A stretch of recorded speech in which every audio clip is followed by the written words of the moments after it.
Hello and welcome back once again to the HR Social Hour Half Hour Podcast. This is episode 152. Jon and Wendy talk to Jon Hyman. I'm your host, Jon. And I'm Wendy. How are you, Jon? Wendy, I am well and excited once again to say that the Bowling Green State University Graduate Programs and Organization Development and Change are once again sponsoring us this week. Appreciate Bowling Green and Tom Daniels for doing that. Yes. If you haven't checked out that episode, please go back and check it out. Find out what they're doing in the organization development space. Some really cool stuff they've got going on. That was a fun episode, too. We're going to have a great conversation tonight. Really quickly, though, wanted to congratulate Misty Caudell.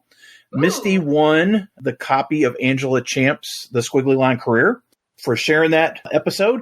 So we want to congratulate Misty. She is an HR student, so excited to be talking to her as she's getting her career started.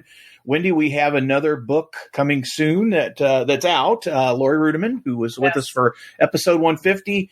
If you don't have a copy of that book yet and want to win one, go listen to episode 150. Find out how to do that. Yes, and it's a lot of fun.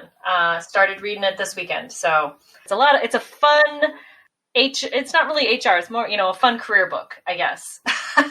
Well, and it's Lori, and she even said, when you go back and listen to that show, not only do you get the book, but she claims she's going to throw some of her swag in there too. Yes. Well, how you can't beat that, a book and stuff. If you're listening to this about the time that it comes out, go check out that episode and enter to win, because we love giving away books. Yes, we do. I'm surprised that our guest tonight has not written a book, but he's got an absolutely amazing blog, and we're going to be talking. It's always fun. We like to have at least an employment attorney on, maybe once a quarter or so. Yeah. Seems like we've known Jon a long time and really excited that we're finally here. Let's make the introduction and we'll get started.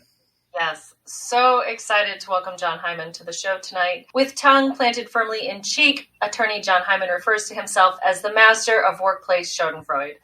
Jon is a partner in the labor and employment group of Myers, Roman, Friedberg, and Lewis in Cleveland, Ohio. He serves as the lead of its coronavirus task force. Jon applies his more than 2 decades of experience to help employers proactively solve their workplace problems. Jon is the author of the award-winning Ohio Employers Law blog. Jon is also an in-demand resource for journalists, having appeared in the Wall Street Journal, MSNBC.com, Cleveland.com, and Crain's Cleveland Business, and having appeared on Fox Business News, NPR, and Huffington Post Live. Finally, when Jon is not working to save employers, he works as an unpaid manager and roadie for his kids' aspiring rock and roll careers, which is awesome. I love that part of what you share, for sure. But Jon, we start every show the same way. What is in your glass tonight? It is a lovely IPA from Fatheads, a local brewery, which is also happens to be a client of mine, although not why necessarily I'm drinking it, but their beer is really, really good. So it is their award-winning Sunshine Daydream IPA. Oh, I like the name. I'm a fan of beers that have fun names. So fun name, fun. Your listeners can't see it, but it is a super fun can too, with their that is an awesome can. with their little mascot on the can. So and tasty. So highly recommended. I like the idea that you have clients that are producing beer. That sounds fun to me. Is there a better kind of client to have than one that mass produces large quantities of alcohol, especially these days? I mean, perfect. I love it. Not too much. Maybe somebody that makes. Well, you're in Cleveland. Maybe somebody does pierogies or. I don't know. There's probably something, right, something to have with your drink. That works too. Well, Jon, we certainly know what you're up to now, but how in the world did you get your start in employment law and that focus?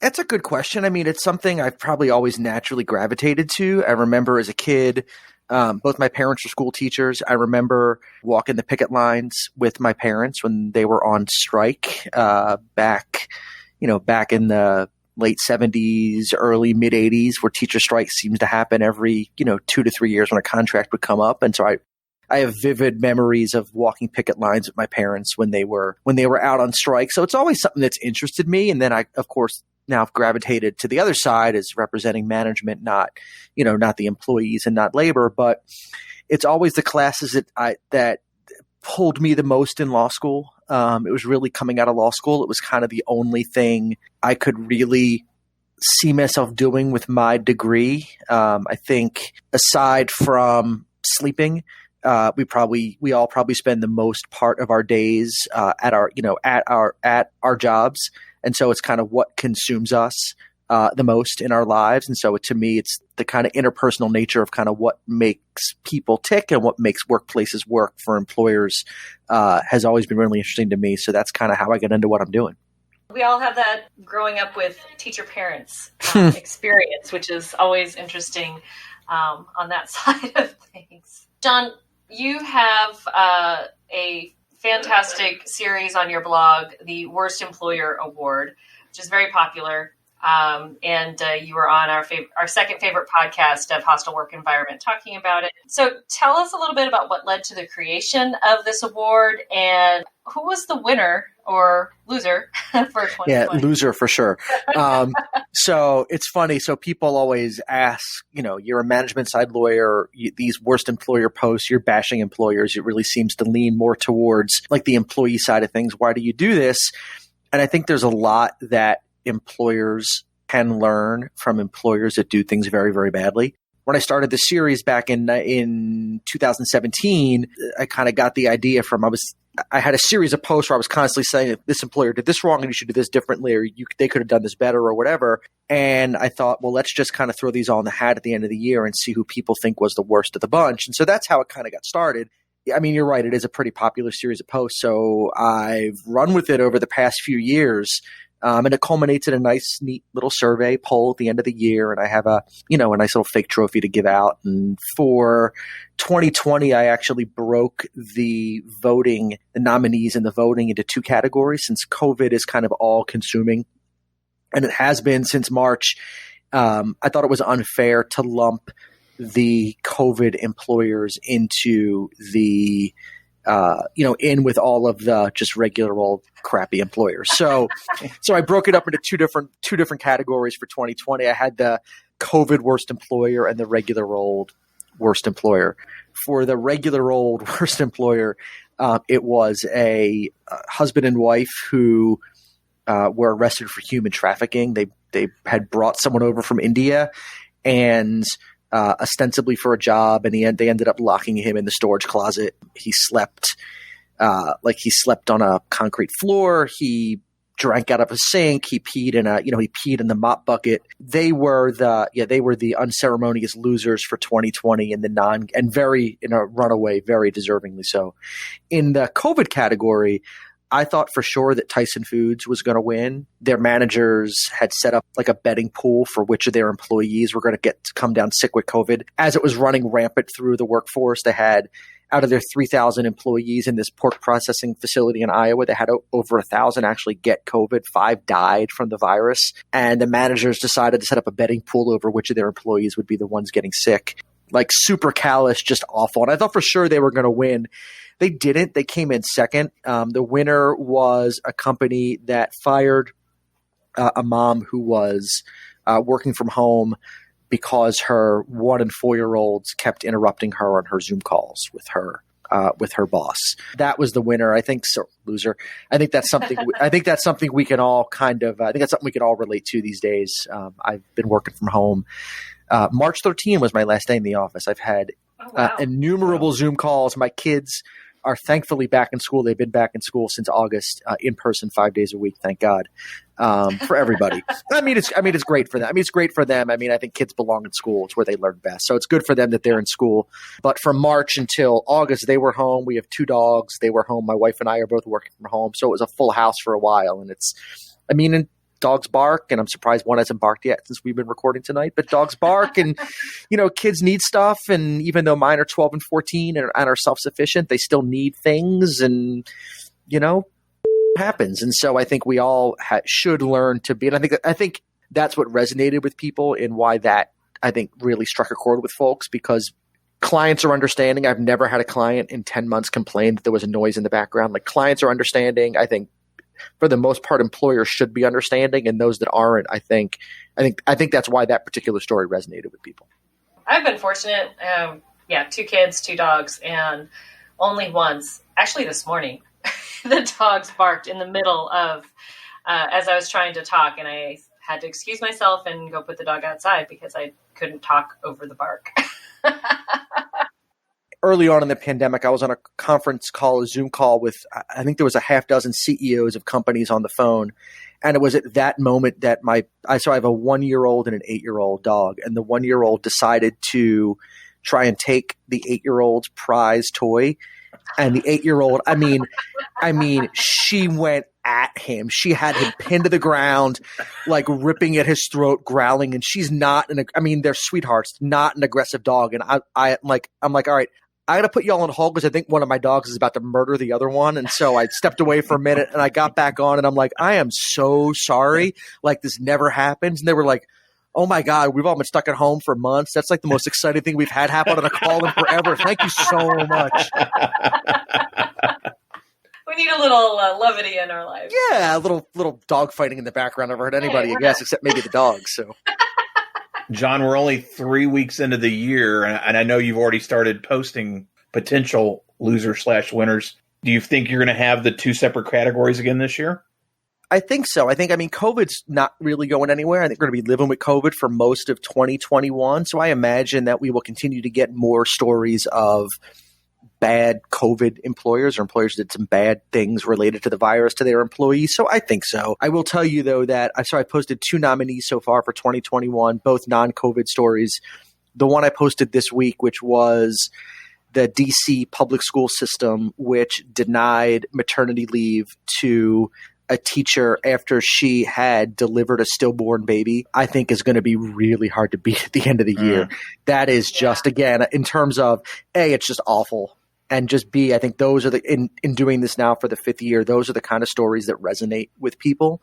And I think when the voting comes at the end of the year, that one is going to be really, really hard to beat. And I would be surprised if that one doesn't win at the end of the year, just because of the level of just heartlessness that's exhibited in telling a woman after she delivers a dead child that she can't have her maternity leave or any paid time off.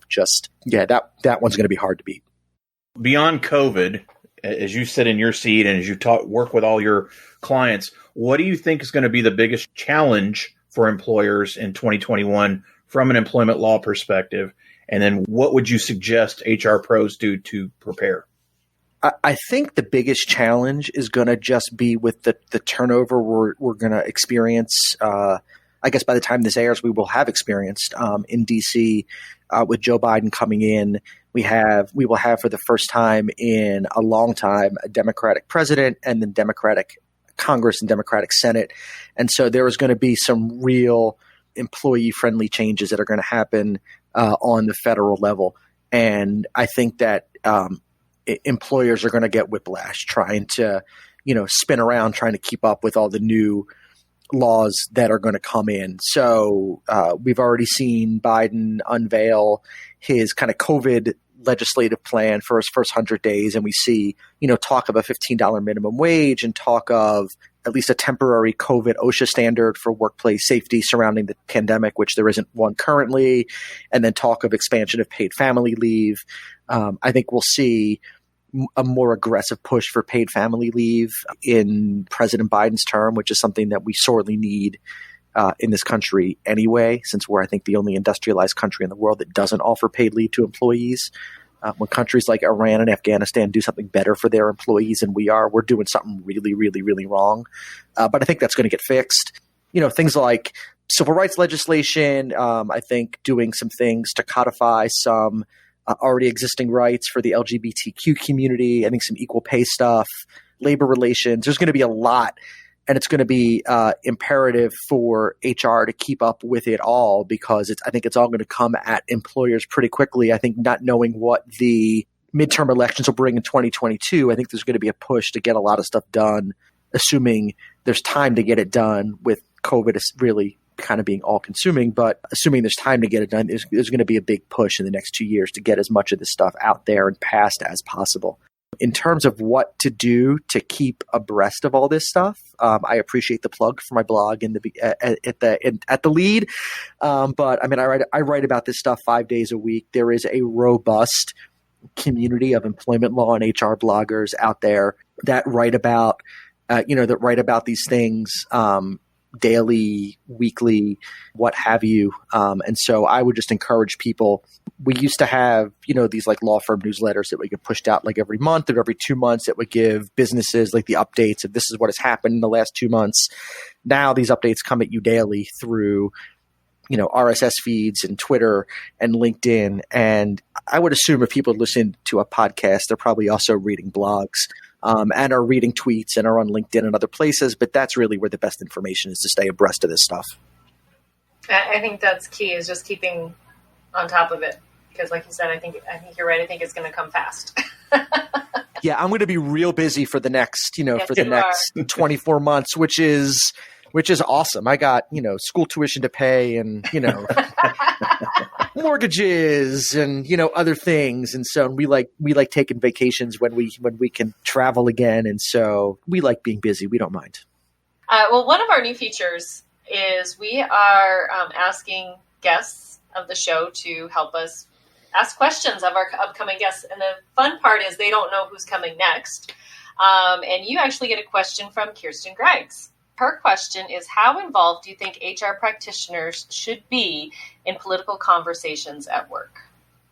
I don't think there should be political conversations at work in the first place. So I think HR's role should be not necessarily in fostering the dialogue or participating in the conversations, but in, I think, interceding when the conversations are taking place and to set boundaries as to what is appropriate and not appropriate to talk about in the workplace. I think if, the last 10 days has showed us anything, it's that we are a country that is severely, severely divided. And I don't think we're getting put back together anytime soon. I mean, to me, the choice in the election was very, very clear, but 75 million people disagreed with the choice I made. Out of those 75 million people, you're going to have some of them that are going to work for you. And even if we can look at like a pre-January 6th world and a post-January 6th world, but even post-January 6th, there is still a large percentage of those 75 million people that still support Donald Trump and his presidency and his policies and what he stands for, even if that support has dwindled some after the events of January 6th, even if 30% of the country still supports that or 40% of the country, you're going to have 3 to 4 out of 10 of your employees are going to think differently than the other 6 or 7 or 10 out of your employees. Given how divided we are right now, I think allowing those conversations to take place and kind of fester in the workplace, I think is a dangerous spark that we don't necessarily want to have ignited given how combustible our society is right now. How do you suggest HR professionals handle it then when those come up? What's a good way to de-escalate? Because they're going to come back with First Amendment. Even though we all know which, as I've learned over the past 10 days on Twitter and LinkedIn, most Americans don't understand. I always thought it was about half that understand the First Amendment. I think it's probably closer to 70 or 80%. Just don't need a real strong civics refresher on what the First Amendment stands for and what it means. I would even take the First Amendment out of it after you can explain that, you can explain what that means and why it doesn't apply. But I think you just want to let employees know kind of what it means to have a respectful workplace. And maybe, if you have these kind of conversations going on in your workplace, maybe it's a good time to take a step back and do something like a respectful workplace training module for your employees to reorient them on what is and is not appropriate conduct and conversation in the workplace, but just to let people know that, look, this is, we're here to work. We're not going to be working, we're not driving you 8 hours a day, 5 days a week, and people talk, and we're not trying to stifle conversation or people talking, and this is going on in the news, and we get that, but, we got to keep it respectful. And so it's best to make sure we keep it respectful. And so conversations about the world in general, the country in general, don't go from civil discourse to civil disobedience to people throwing fists or screaming or God knows what. It's best to keep those conversations out and just kind of focus not on the politics, but focus on the need for civility and being in everyone's best interest in the workplace in general. We're going to take a quick break and we'll be right back. Bowling Green State University is proud to sponsor the HR Social Hour Half Hour podcast. If 2020 taught us anything, it's the importance of being agile and open to change. Bowling Green State University is a world leader in providing graduate education to working professionals in organization development and change. In 2019, BGSU launched one of the only professional doctorate programs in the country in organization development and change. Both the master's and doctorate programs are designed for working professionals and blend the convenience of virtual learning with regularly scheduled in-person weekends a few times a year. The BGSU graduate programs in organization development and change provide students with practical skills and help them grow from a subject matter expert to a sought-after thought leader. To learn more about the master's and doctorate programs in organization development and change at Bowling Green State University, visit bgsu.edu/MOD. And we are back. Jon, it is now time for everyone's favorite part of our show, the half-hour question connection. What career did you dream of having when you were a child? Oh, this probably sounds so boring, but it was probably a lawyer. Because I know. I mean, when I was like a little kid, I think like most kids, it was probably like an astronaut or something like that, as I would play with my space Legos. And probably from the time I could really think about what I wanted to do with my life, it was probably being a lawyer. My folks would tell you I always liked to argue and always needed to have the last word kind of in everything. And now I look at my kids and think they'll probably both be lawyers too. So it sounds so boring to say I kind of always wanted to be a lawyer, but it was probably always a lawyer. Jon, who's one person you've gained in your network in the last year that you think more people should know? Oh, God, I hate this question because I'm inevitably going to piss off like 36 people I don't mention, but they're not listening anyway, right? So lately, I've gotten a lot of value from an attorney out in California by the name of Allison Decker. I don't know if you know her, but she and I have been interacting a lot on the LinkedIn and on the Twitter.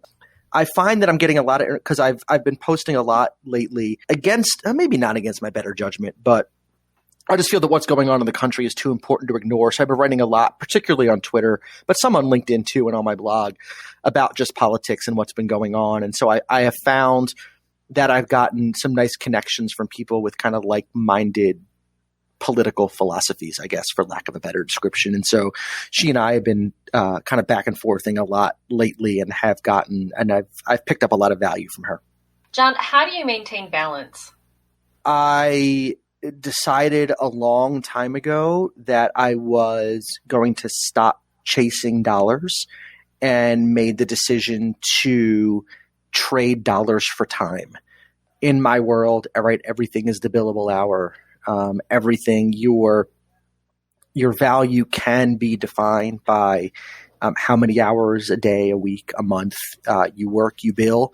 And I made the decision a number of years ago to go to the firm I'm currently with. I lateraled from one to another, largely as a lifestyle choice. And I have not regretted the decision for a second. It gives me flexibility. It gives me time. I don't want to give the impression that we don't work hard or we're not diligent because we do and we are. It was a decision I made that I didn't. It's important to me that I have dinner with my kids every night. It's important to me that I, when they have events at school, that I'm able to do those things. It's important to me that I see them on the weekends when we're all home. There are things that I know people that in my career, like partners in law firms, don't always have that luxury because of the pressures of the job. Like I said before, I really don't want my tombstone to say Jon Hyman, great lawyer. I want it to say Jon Hyman, great dad. And I mean that. And so I want to make sure that like we're around the dinner table every night. And we do, the four of us, we have a family dinner every night. It's really important to kind of sit down, talk about our day, decompress. Those are choices I made. And I realized that I have traded dollars to have that, but it's a trade I don't regret for a second. Jon, how do you enjoy giving back to the HR community? Doing things like this, the blog. I mean, it's coming on year, I got to think now. So I started it in 2007. So it's coming up on year 14. Is that possible? 5 days a week, like Monday through Friday. thousands and thousands of posts there. It's like the absolute, it's like the encyclopedia of employment law at this point. It has to be.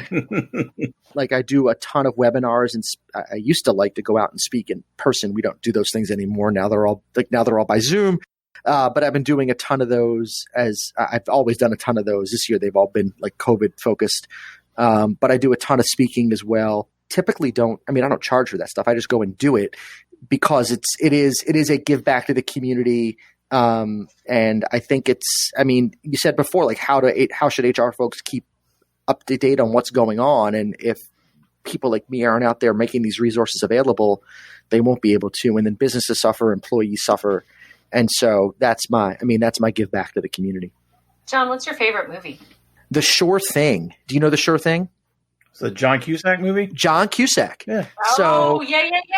Okay. It was the movie Rob Reiner made. He made it right after he directed Spinal Tap, and then right before Stand By Me. It is so John Cusack right after 16 Candles.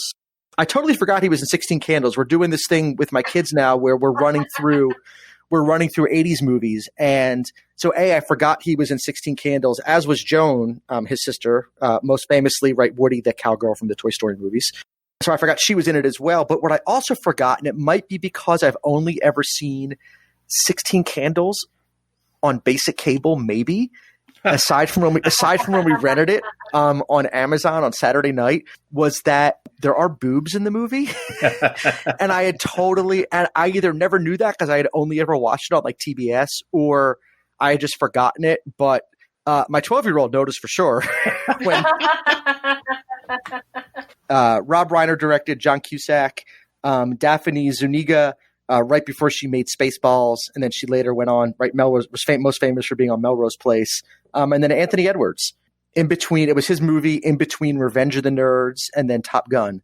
And it's a fantastic, like, coming of age kind of road trip, kind of rom-com, really, really funny. And it's definitely it should have a lot more recognition than it does, because it's a really sweet, really funny movie, and it's got a lot of really famous people in it. So it should be well known, and for some reason it's not, but highly recommended for everybody if people haven't seen it. What was the first concert you attended? The Who, Vet Stadium in Philadelphia, July of '89. The Who was like my gateway drug into music. The Who was like my jam in high school. And so when they got back together for the 20th anniversary of Tommy, back when we had to wait in line to get concert tickets, we all went down to the Tower Records, waited in line.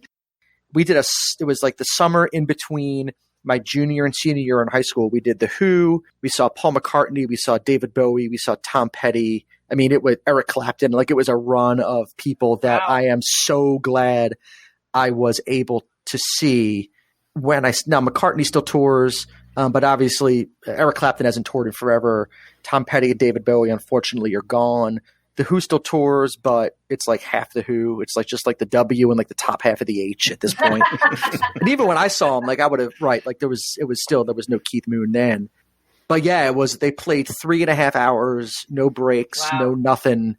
It was just ridiculous. And I've been hooked on live music ever since, and I miss it. I miss going to concerts so much. My 14-year-old is my concert buddy, and we haven't been able to go see a show in over a year. And I miss it so much, not being able to, be pressed up against the rail, with your ears pounding from the music being so loud, and, getting beer spilled on you. And I just miss it a ton. What was the last show you binge watched? Probably The Mandalorian, although I'm not sure if that qualifies as a binge, because they kind of released them week. Disney Plus is doing this thing where they release them a week at a time instead of releasing them all at once.